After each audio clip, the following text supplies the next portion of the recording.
So I don't know if you know who Alan Greenspan is or was. He was the chairman of the Federal Reserve. He's an Ayn Rand follower. He's a big Ayn Rander. So his economics have always been screwed up. He's always been wrong about everything.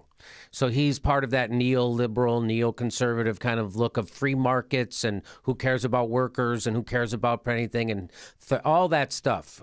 Let's find poorer, more desperate people in poorer, more desperate countries to make our stuff for us, and then we'll ship them back in, and rich people will make money and everybody else goes to this. That's the race to the bottom. That's kind of so he's a lot of more stuff wrong with. He's a supply sider, the whole deal. Bernie Sanders got a hold of him one time. He was on the House Financial Services Committee, and Alan Greenspan came in front of their committee, and Alan Greenspan said this stuff to him.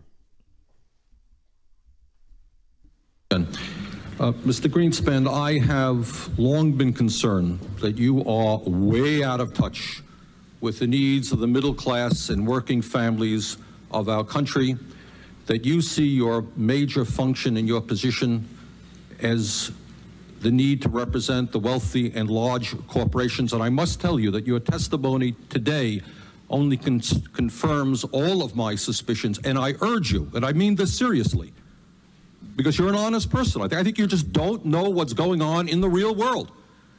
And I would urge you, come with me to Vermont, meet real people. The country clubs and the cocktail parties are not real America. The millionaires and billionaires are the exception to the rule. You talk about an improving economy while we have lost 3 million private sector jobs in the last 2 years. Long-term unemployment has more than tripled.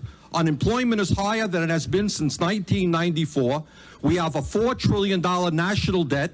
1.4 million Americans have lost their health insurance. Millions of seniors can't afford prescription drugs. Middle-class families can't send their kids to college because they don't have the money to do that. Bankruptcy cases have increased by a record-breaking 23%. Business investment is at its lowest level in more than 50 years. CEOs make more than 500 times of what their workers make. The middle class is shrinking. We have the greatest gap between the rich and the poor of any industrialized nation, and this is an economy that is improving. I hate to see what would happen if our economy was sinking. Now, today, you may not have known this. I suspect that you don't, but you have insulted tens of millions of American workers. You have defended over the years, among other things, the abolition of the minimum wage, one of your policies, and giving huge tax breaks to billionaires. So that's the guy who was running our monetary policy.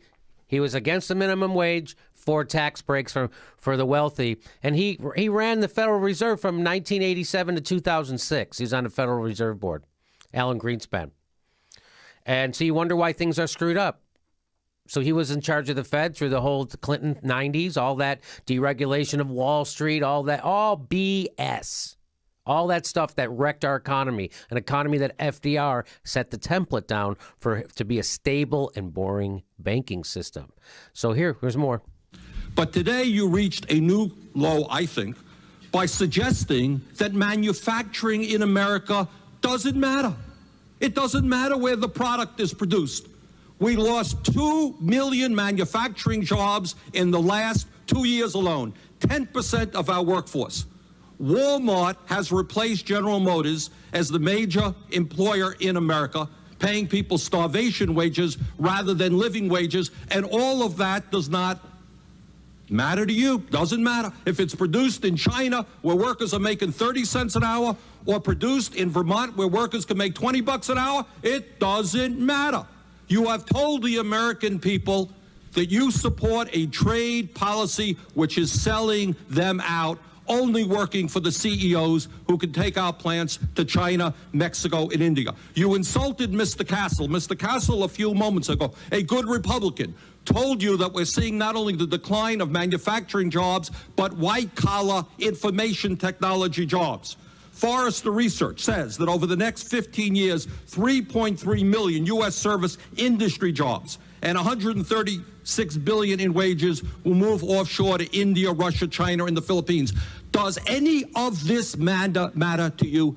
do you give one whit of concern to the middle class and working families of this country? So the answer to that question is no, he doesn't. No, he doesn't.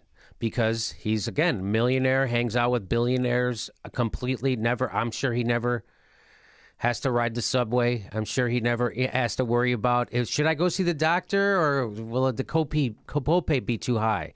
I got to get an MRI. My insurance fund, he doesn't have to worry about that stuff. My kid can't afford to go to college. He doesn't have to worry about any of that stuff.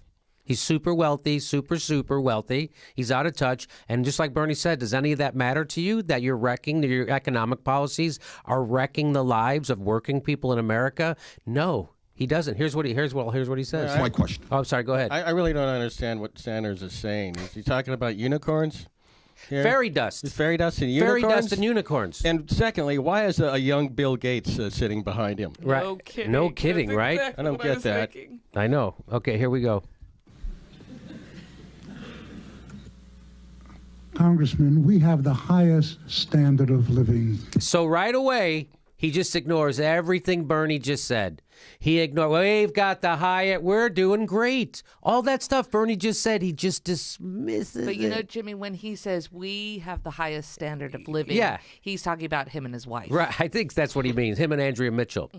So here we go. Let me back it up a little bit so we can get a running start on him saying this stupid stuff and watch Bernie slap him back down. Of living in the world. No, we do not. You go to Scandinavia and you will find that people have a much higher standard of living in terms of education, health care, and decent paying jobs. Wrong, Mr. Greenspan. May I answer your question? You sure may. Thank you. For a major industrial country, we have created the most advanced technologies, the highest standard of living for a country of our size. Oh, now he's of our size. Oh, of our size. You mean the richest country the face of the earth have ever seen? You mean that? You mean of our size? But there's other countries that are much better, higher standard of living than us, right? That's what you mean? Because there are countries with a much higher. Oh, yes. In fact, there's countries with much greater healthcare outcomes than others. In fact, we're 38th in healthcare outcomes. You mean that? You mean that kind of technology that we've invented a way to screw our own people out of healthcare that the rest of the world gets? You mean that kind of technology? So that's Alan Greenspan for you. That's who Alan Greenspan is. And that was in the early 2000s. I'm going to double check this, but I think that might have been in 2003 that Bernie Sanders was on the case. He was on the case back then. Alan Greenspan, head up his ass. His head's so far up his ass, he's going to bump into Chris Christie. That's somebody else's joke. I don't even know why I said it. I remember working on the Daily Show. Don't mean to drop a name, but every time Alan Greenspan would be addressing the Federal Reserve or Congress or whatever, CNBC would focus on his briefcase, and they would speculate on the size or how the heft of his briefcase that he would carry, whether or not he was going to raise the interest rate or not. Oh, so that, okay. And these are the people who we all listen to. This guy's an idiot. Alan Greenspan's an idiot. He doesn't know anything. In fact, and by the way, he came back to Congress 5 years later after Bernie gave him this dressing down and after he smugly said, we have the high. He's smiling through the whole smug. What a smug prick. Because he knows he'll never have to face the consequences of his horrible economic policies. He doesn't care that in 5 years the whole economy is going to completely collapse, the biggest economic meltdown since the Great Depression, and it's because of his economic. He doesn't care. It's not going to touch him. He's still going to go to the White House. He's still going to go have Vichy Soirs on Martha's Vineyard. He's still going to go to all the parties where everybody thinks Tucker Carlson's funny. He's still going to, nothing's never going to bother him. He's still going to fly first class. He's going to stay in 5-star hotel. None of this is ever going to affect him. That's why he can sit there and smile, because none of it, just like Bernie says, does none of this matter to you? No, it doesn't matter to you, because these are all just ideas that he scribbles on pieces of paper. Who gives a, because who cares? Ayn Rand. Who cares? Ayn Rand. He's a follower of Ayn Rand. You know, pull yourself up by your own bootstraps. Selfishness is good, and government socialism is bad, except when Ayn Rand died, she took Medicare and Social Security. That's who these people are. Ayn Rand. They're phony, sellout hypocrites, and they're wrong about everything. So that is Alan Greenspan. He came back to Congress 5 years later, and guess what he said 5 years later? Guess what he said 5 years later? Here's what he said. is yes, I found a flaw. I don't know how significant or permanent it is, but I've been very distressed by that fact. But if I may I just finish an answer to the question previously? You found a flaw in reality. Flaw in the model that I perceived is the critical functioning structure that defines how the world works, so to speak. In other words, you found that your view of the world, your ideology, was not right. It was not working. Precisely. No, that's precisely the reason I was shocked, because I had been going for 40 years or more with very considerable evidence that it was working exceptionally well. Good God. He's talking about Ayn Rand there. He's talking about Ayn Rand. Yeah. 40 years. I've been following Ayn Rand's theory of selfishness is good, socialism is bad, and any kind of controls on capitalism, any kind of regulation, it's bad. That's also bad. And money's always right, and more money to rich people is always good. And if poor people are poor, it's because they're not working hard enough.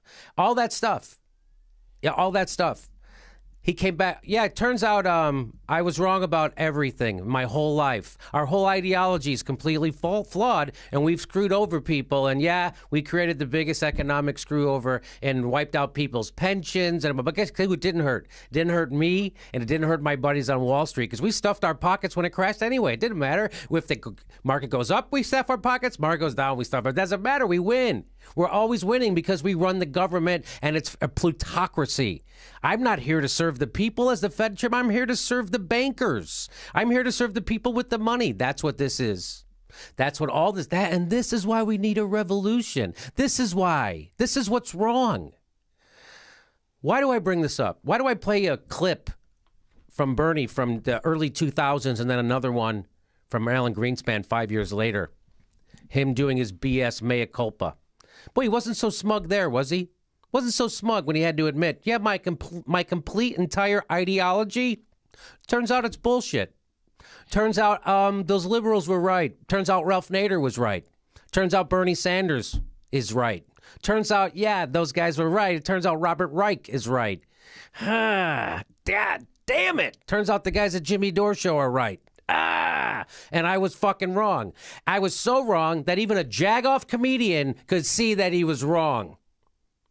And he knew he was wrong, and now he has to admit it. So why do I bring this up?